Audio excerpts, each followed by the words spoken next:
and welcome to a special American Revolution companion presentation by WSRE.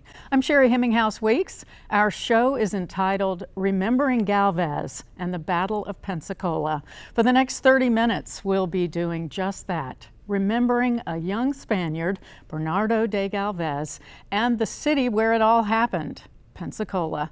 Joining me for this broadcast are two local historians who have extensively studied our topic. Margot Stringfield is an archaeologist at the University of West Florida.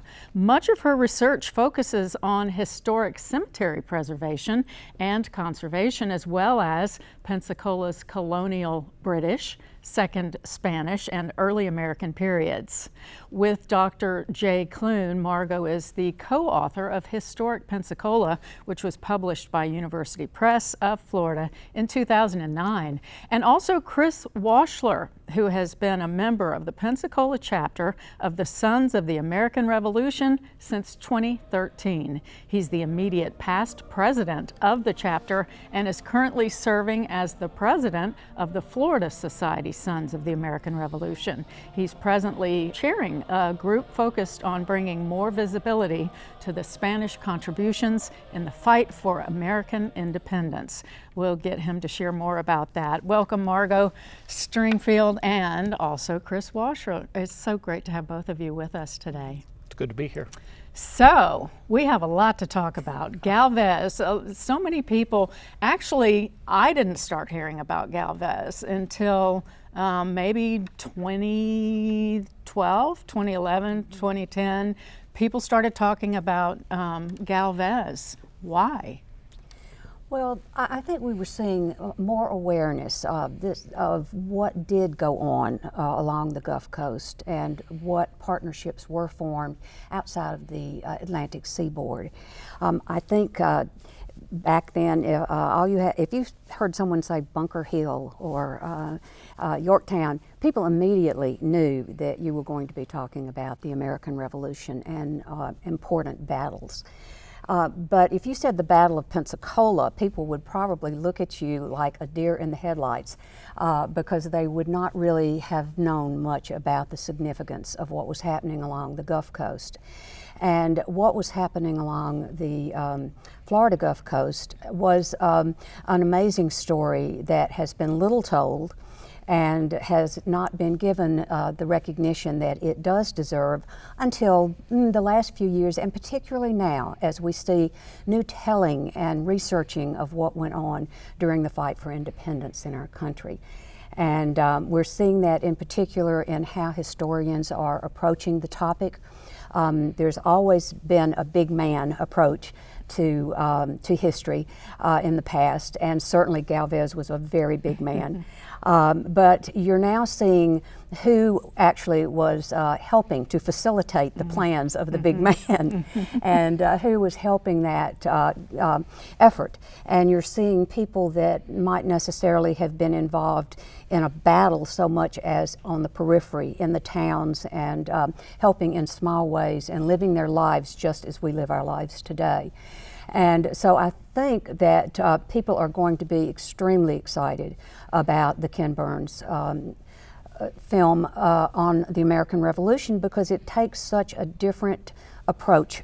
It's still the facts, there's no doubt about that, but it also expands the story and puts us on a wider world stage. And the fact that they've included Pensacola and the Battle of Pensacola in this story is a real tribute because there's realization that there's more to the story to be told, and they have recognized that. Yes, there certainly is. And Chris, you've been telling this story in a number of different ways for quite a long time and will continue to. Yeah. We have Sons of the American Revolution. We do a lot with making sure all aspects of the American Revolution are recognized. And I would echo what Margot said, that Galvez was a very big man, but I would add that he was a big man with a little told story. And for an example, I minored in history in college, and until I moved to Pensacola, never actually knew anything about what happened along the Gulf Coast and the contributions of Galvez to the American Revolution. So to have someone like Ken Burns putting a spotlight on the Gulf Coast and what Galvez did, I think is a very significant contribution to the overall story. Hugely significant. And Margot, you've written about historic Pensacola. You also, in addition to your print projects, you're the producer of Yo Solo, Bernardo de Galvez on the Stage of the American Revolution. Now that's a PBS production that highlights Pensacola and Spain's role in the American fight for independence. So we're going to watch for a bit and then we'll come back and talk about it a little bit. Here's a clip from Yo Solo. Brothers, I have news. 15 sails have been sighted off Santa Rosa Island. Now, it could be the help promised to us from Havana, or it could be British reinforcements from Jamaica. Now, here's the good news. We're here. This is our final camp, and the high ground isn't too far off. Now, I believe that with a covered trench, we can reach that hill that you two found us, which then becomes our left flank.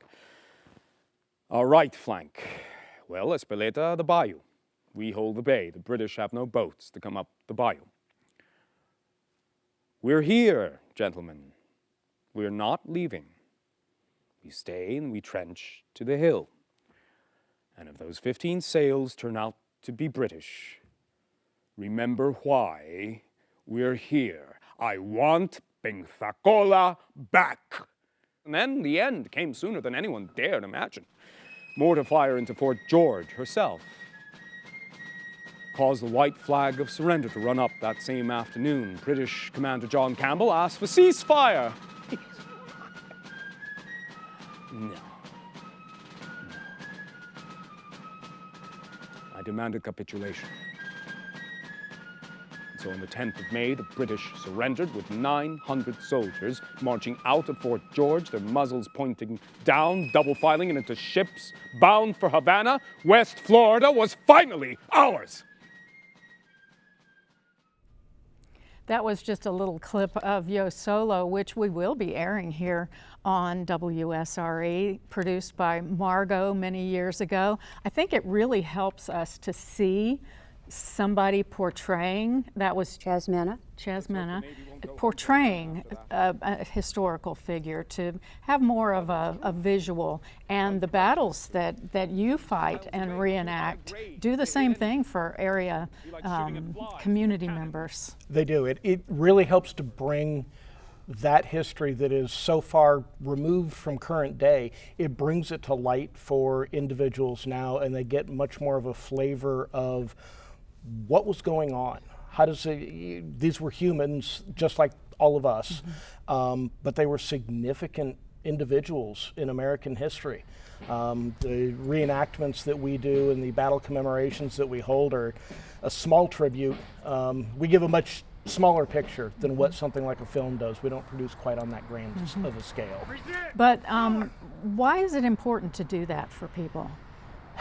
Unfortunately, the story of our country's founding is not taught nearly enough in our public education system and our higher education system, and people need to really understand where we came from to understand who we are as a nation. And that's one of the things that both the sons and the daughters of the American Revolution, really our organizations are dedicated to, is helping to promote that, helping to remind people these were the events of our founding as well as the principles that we were founded on. It's so good to remember. And Margot, the film Yo Solo actually was viewed, or the transcript looked at, by the producers of the Ken Burns documentary. That, yes, it's a really, I think, charming story for all of us that were involved in it. There was a reach out, and this was maybe at the end of 2023, and I'm sure that the producers reached out to universities and colleges and archives all over the United States that had materials related to the Revolutionary War. They reached out to the university, and they reached out to the city. And so we coordinated efforts and sent them between images from the city, collection to the UWF Historic Trust Archives and Research Center, the West Florida Research Center Special Collections at the university, the Archaeology Institute. We gathered up what we thought could be helpful to them and sent them what we had to work with. We sent the film, they did view it, and Ted King here at WSRE, they asked for a transcription, which he sent. And so it gave us a lot of pleasure to be helpful, because this is such a wonderful project that, you know, I like to say that our participation in this grand project is probably the size of a well-sharpened pencil point. And so it's just a very, very small contribution, but one that we were so proud and pleased to be able to offer.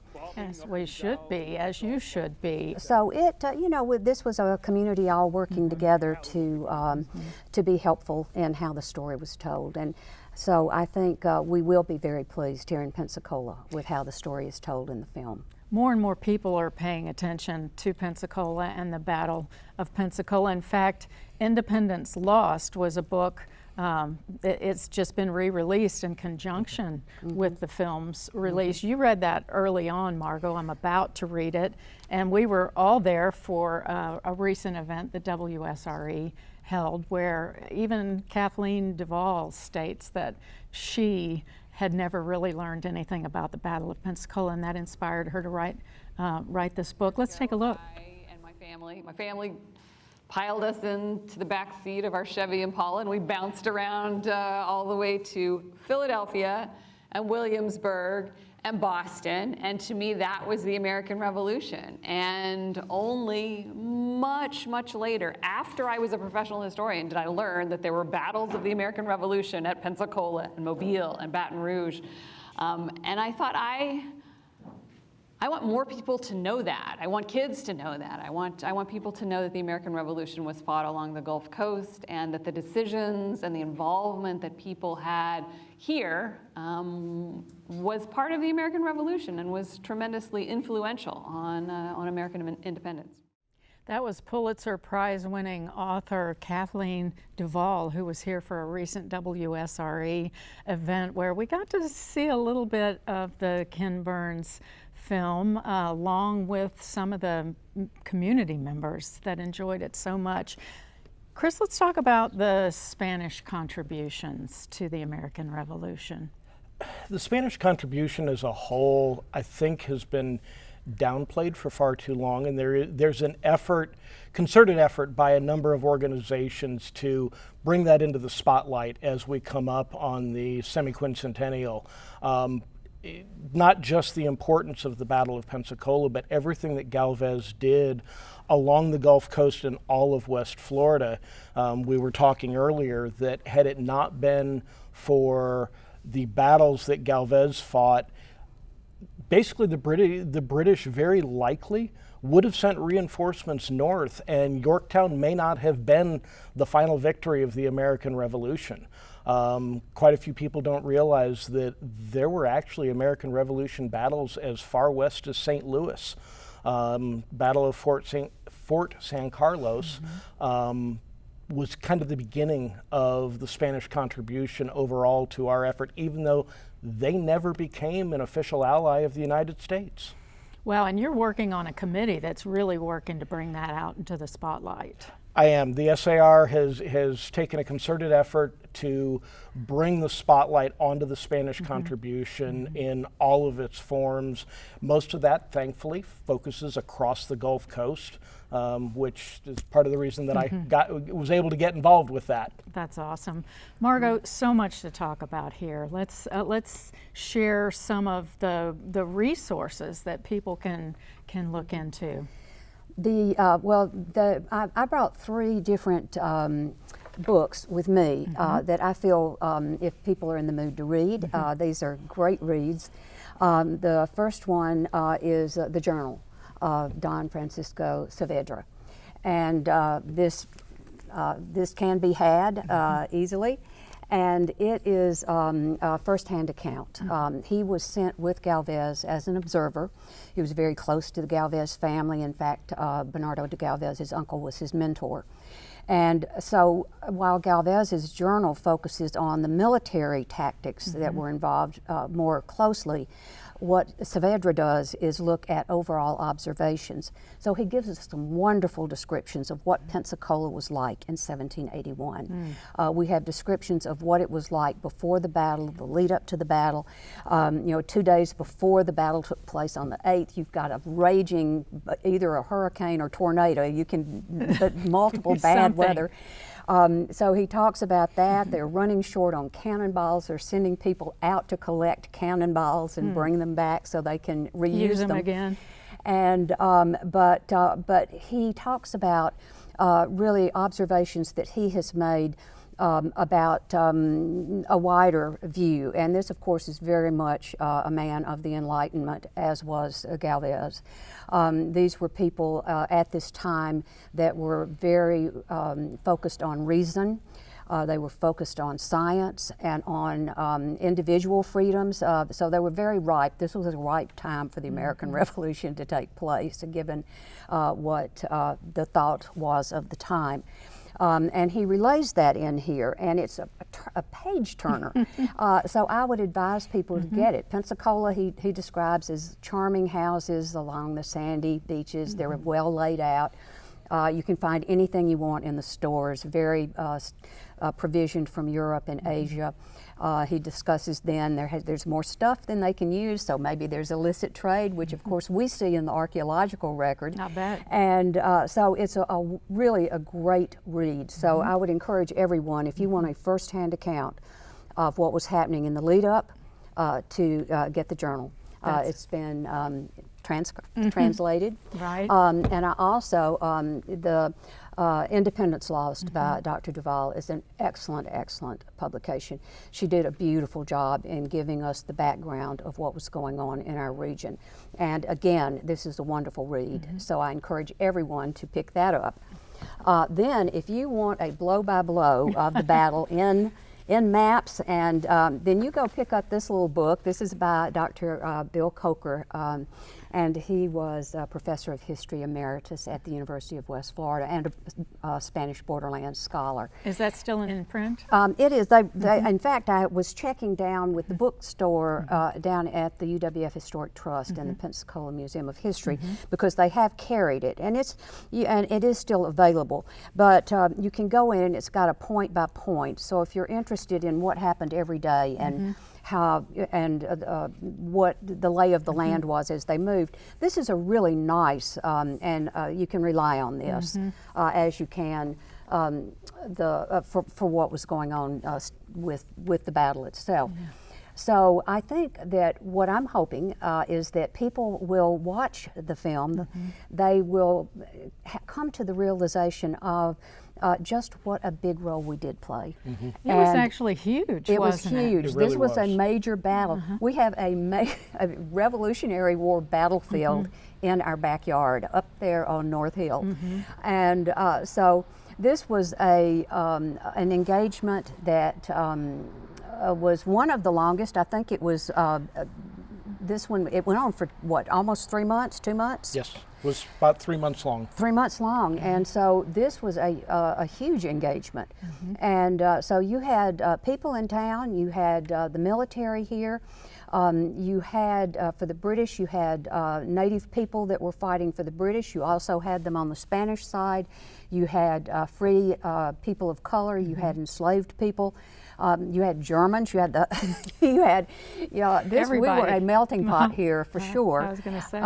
And so it was a really blend of different cultures that all came together on the Gulf Coast frontier. Yeah, and Chris, I was thinking what brilliant strategists these people were to be able to go from New Orleans to Mobile to get word from up north. Just talk about that a minute. It really was a brilliant strategy because, and on Galvez's part, he was taking what was then probably considered the outlying part of the colony of West Florida, over in what we now know as Louisiana, and then into Mississippi and Alabama. And when he set his sights on Pensacola, it was because Pensacola was the capital of West Florida. It was the linchpin for him taking back the entire colony of West Florida for the Spanish. He wanted it. He wanted it bad. And you made a comment about people don't know that there was a major Revolutionary War battle here. I have to relay one of the joys of the SAR is when we're out in our uniforms and we have little kids in town who come up to us and you start talking about it. To see their eyes light up when you talk about there was a battle fought right here. Right. And neither they nor their parents know about it. Right. And that's what we want to share, right? They do want to share, and I think with Galvez, I think this was the Spanish mindset in general, that Pensacola, from the onset of European exploration, was seen as an important place to be. It was strategically placed. It had the best harbor that they had mapped along the Gulf Coast.